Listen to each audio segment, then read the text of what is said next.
Hello guys, তোমরা সবাই কেমন আছো? আমি ভালো আছি। তোমরা কেমন আছো? তো আমরা যাচ্ছিলাম আজকে ব্যাঙ্গালোরে পুজো দেখতে।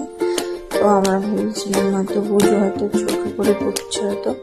তো এসে দেখি দারুণ প্যান্ডেল করেছে আর প্রচুর ভিড় হয়েছে, লোকের অহপার এত, মানে রাস্তা থেকে ঠেকে গিয়েছে এত লোক।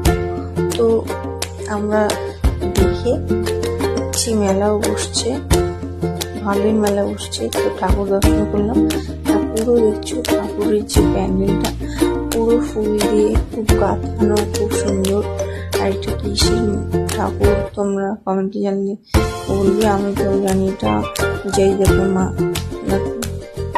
দুর্গা ঠাকুর আমাকে ঘন বলে বাঙালিতে। তো এখানে সব অনুষ্ঠান চলছিল, ভালোই অনুষ্ঠান হচ্ছিল। তো এখানে সব কানাডা ভাষা ছিল, তো বুঝতে পারছিলাম না ঠিক করে। তো মেলাটা ঘুরলাম, মেলা বসছিল, মেলা বসে তেমন নিয়ে যায়নি। তো মেলাটা একটু ঘুরলাম, আর কিছু কেনাকাটা করা হয়নি, চলে আসলাম বাড়িতে। আর এখানে প্রসাদ দিয়েছিল, প্রসাদটা মানে কি বলবো, আমাদের প্রসাদ বিরিয়ানি পিঠা।